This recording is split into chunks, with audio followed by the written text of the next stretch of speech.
सभी को हर हर महादेव। नमस्कार, स्वागत है आपका हमारे इस चैनल सत्य सनातन ज्ञान में।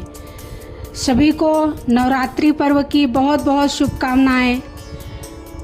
आइए जानते हैं कि आप घर पे हवन कैसे कर सकते हैं।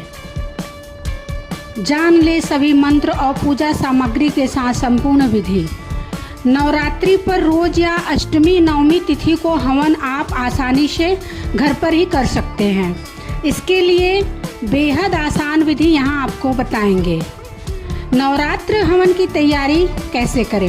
हवन कुंड बनाकर उसे गाय के गोबर से लेपन करें और आटे से चौक बना ले। हाथ में गंगा जल लेकर सभी सामग्रियों पर छींटे मारे और कुंड के चारों तरफ एक एक कुश रखे। इसके बाद हवन कुंड में आम की सूखी लकड़ियां रखे। रुई में घी लगाकर लकड़ी के ऊपर रखे। कपूर जलाकर हवन कुंड की ज्वाला प्रज्वलित करें। इसके बाद घी से 3 या 5 बार गणेश जी की पंचदेवता नवग्रह नगर देवता को आहुति दे। इसके बाद ओम ऐं ह्रीं क्लीं चामुंडाय विच्चे नमः मंत्र को माता के नाम से आहुति दे।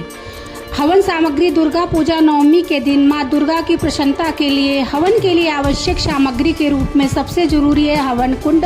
हवन में हविष्य के लिए धूप, जौ, नारियल, गुग्गुल, मखाना, काजू, किशमिश, छुहारा, मूंगफली, बेलपत्र, शहद, घी, सुगंध, अक्षत चाहिए। इन सभी को मिलाकर हविष्य बनता है। हविष्य उसे कहते हैं जिन्हें हवन के दौरान अग्नि में डालते हैं। हवन के लिए अग्नि प्रज्वलित करने के लिए रुई, आम की लकड़ी, चंदन की लकड़ी, कर्पूर और माचिस चाहिए। माता दुर्गा के लिए हवन करते समय ओम ऐं ह्रीं क्लीं चामुंडाय विच्चे नमः इस बीज मंत्र से 108 बार हवन कुंड में हविष्य डालें। अंत में खीर और शहद मिलाकर इसी मंत्र से हवन कुंड में आहुति दें। अंत में शिव जी और ब्रह्मा जी के नाम से आहुति दें। हवन के बाद आरती करें और हवन का भभूत सभी लोग लगाएं। हवन पूर्ण होने पर कन्या भोजन करवाना चाहिए। देवी के नाम का जाप करें। इसी प्रक्रिया को माँ दुर्गा के 108 नामों में से प्रत्येक के साथ दोहराएं। उदाहरण के लिए प्रत्येक नाम के बाद आहुति देने से पहले आप माँ दुर्गा के एक नाम का जाप कर सकते हैं। माँ दुर्गा के 108 नाम कुछ उदाहरण यहाँ दिया गया है। सती, भवानी, आर्या, दुर्गा, जया, त्रिनेत्रा, चंद्रघंटा, बुद्धि, चित्त, सर्व मंत्रमयी, सत्ता, भावनी, भव्या, सांभवी, देव माता, रत्न प्रिया, सर्व विद्या, दक्ष कन्या, अपर्णा, वन दुर्गा, मातंगी, ब्राह्मी, माहेश्वरी, ऐन्द्री, वैष्णवी, चामुंडा, वाराही, लक्ष्मी, ज्ञानदा, नित्या, बुद्धिदा, बहुला, महिषासुर मर्दिनी, कात्यायनी, सावित्री, प्रत्यक्षा, ब्रह्मावादिनी। वैदिक पंचांग के अनुसार आश्विन मास की 10वीं तिथि 1 अक्टूबर की शाम 7:01 से शुरू होकर 2 अक्टूबर की शाम 7:10 तक रहेगी। उदया तिथि के आधार पर 2 अक्टूबर को दशहरा मनाया जाएगा और उसी दिन दुर्गा विसर्जन के साथ कलश विसर्जन भी किया जाएगा। इस दिन भक्त माँ दुर्गा को विदाई देकर कलश का विसर्जन करते हैं, जिसे शुभ और मंगलकारी माना जाता है। कलश विसर्जन के बाद नारियल प्रसाद के रूप में ग्रहण करें या नदी मंदिर में रखें। ज्वारे किसी नदी में प्रवाहित करें और घर में छिड़के। हवन की राख पवित्र मानकर पीपल या तुलसी के पेड़ की जड़ों में डालें और श्रृंगार का सामान मंदिर में चढ़ाएं या स्वयं इस्तेमाल करें। आप कलश पर रखे नारियल को प्रसाद के रूप में ग्रहण कर सकते हैं। इसे एक लाल कपड़े में बांधकर मंदिर में भी रख सकते हैं, जो शुभ माना जाता है। कुछ लोग इसे किसी बहते हुए जल में प्रवाहित भी कर देते हैं। कलश के साथ स्थापित ज्वारे को किसी नदी या बहते हुए स्वच्छ जल में प्रवाहित कर देना चाहिए।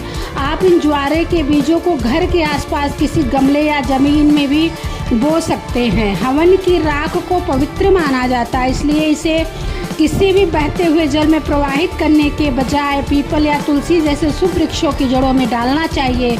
आप इस राख का इस्तेमाल किसी भी पूजा में कर सकते हैं। श्रृंगार का सामान का उपयोग प्रसाद के रूप में करके स्वयं भी कर सकते हैं। इसे कन्याओं को दान में देना या मंदिर में चढ़ाकर आना भी शुभ होता है। आप इस चुनरी को अपनी कार या किसी भी वाहन में भी बांध सकते हैं, यह बहुत शुभ रहता है। कलश के अंदर रखे जल को आम के पत्तों की मदद से पूरे घर में छिड़कें। इससे घर में सकारात्मक ऊर्जा फैलती है। बचे हुए जल को घर के तुलसी या समी के पौधे की जड़ में डाल सकते हैं। प्रसाद के रूप में आप नारियल को फोड़कर प्रसाद के रूप में खा सकते हैं और उसे परिवार के सदस्यों या कन्या पूजन के दौरान कन्याओं को भी बांट सकते हैं।